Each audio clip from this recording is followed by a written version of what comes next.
नमस्कार विद्यार्थी मित्रांनो, स्वागत आहे तुमचं आपल्या बिरँकर या यूट्यूब चॅनलवरती। आज आपण पाहणार आहोत ग्रामीण स्थानिक स्वराज्य संस्थेमधील पंचायत राज या घटकावरील काही महत्त्वाचे प्रश्न व त्यासंबंधी एक्स्ट्रा माहिती।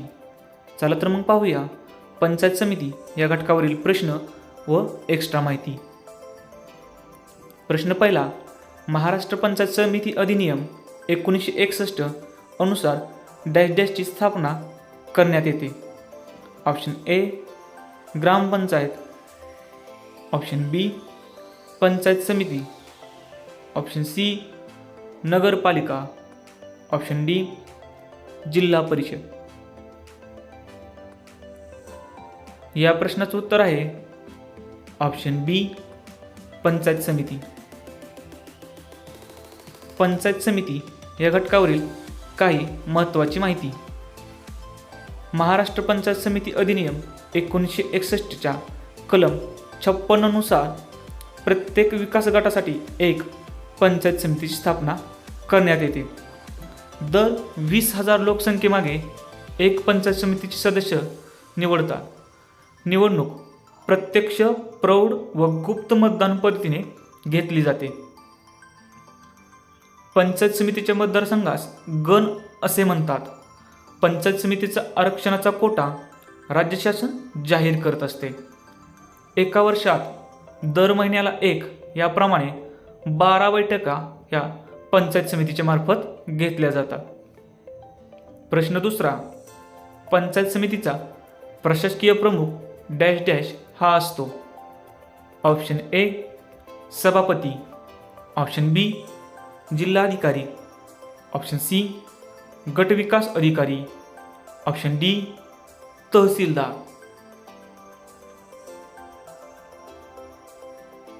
या प्रश्नाचं उत्तर आहे ऑप्शन सी गटविकास अधिकारी। गटविकास अधिकारी या पदाशी काही महत्त्वाची माहिती। गटविकास अधिकारी हा पंचायत समितीचा प्रशासकीय प्रमुख असतो। पदाचा दर्जा वर्ग 1 किंवा वर्ग 2चा हा अधिकारी असतो। निवड गटविकास अधिकाऱ्याची निवड MPC द्वारे केली जाते व नियुक्ती राज्य शासनाद्वारे केली जाते। हा पंचायत समितीचा पदसिद्ध सचिव असतो। अधिकार व कार्य गटविकास अधिकारी या अधिकाऱ्यावर नियंत्रण मुख्य कार्यकारी अधिकारी यांचे असते। तो ग्रामसेवकांना रजा मंजूर करतो। तो वर्ग 3च्या कर्मचाऱ्यांना रजा मंजूर करतो। पंचायत समितीने संमत केलेल्या ठरावाची अंमलबजावणी करण्याचे कार्य गटविकास अधिकारी करत असतो।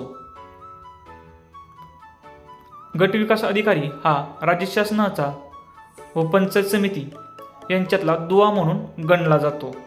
जिल्हा परिषद व पंचायत समिती यांच्यातील दुवा म्हणूनही तो कार्य करत असतो।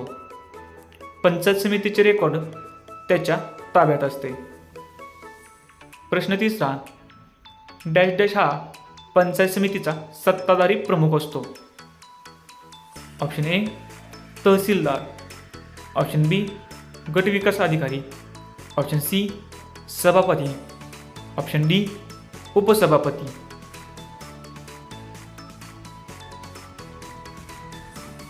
या प्रश्नाचं उत्तर आहे ऑप्शन सी सभापती। सभापती या पदाशी काही महत्त्वाची माहिती। पंचायत समितीच्या सदस्यांच्या निवडणुकीनंतर जिल्हाधिकाऱ्यांनी बोलवलेल्या पहिल्या बैठकीत सभापती व उपसभापती यांची निवड केली जाते। यांचा कार्यकाळ 2.5 वर्षांचा असतो। पंचायत समितीच्या प्रत्येक महिन्याला होणाऱ्या सभेचा अध्यक्ष हा सभापती असतो।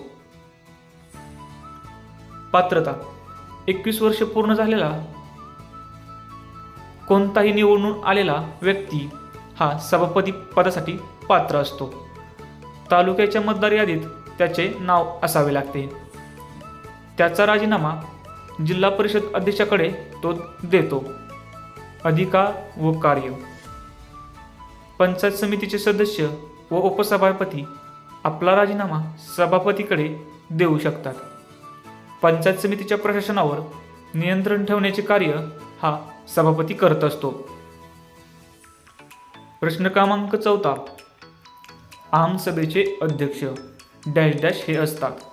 ऑप्शन ए सभापती, ऑप्शन बी तहसीलदार, ऑप्शन सी ज्येष्ठ आमदार, ऑप्शन सी खासदार.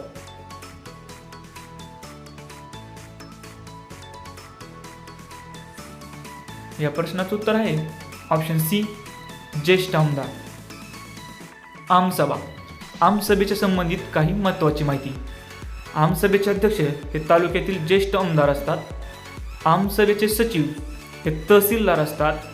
आमसभेच्या बैठका वर्षातून किमान 2 घेतल्या जातात. आमसभेचे कार्य. पंचायत समितीने केलेल्या विकास कामांचा आढावा घेणे हे आमसभेचे मुख्य कार्य आहे. प्रश्न 5. सरपंच समितीचे अध्यक्ष डॅश डॅश हे असतात. ऑप्शन ए गट विकास अधिकारी, ऑप्शन बी सभापती, ऑप्शन सी विस्तार अधिकारी, ऑप्शन डी उपसभापती.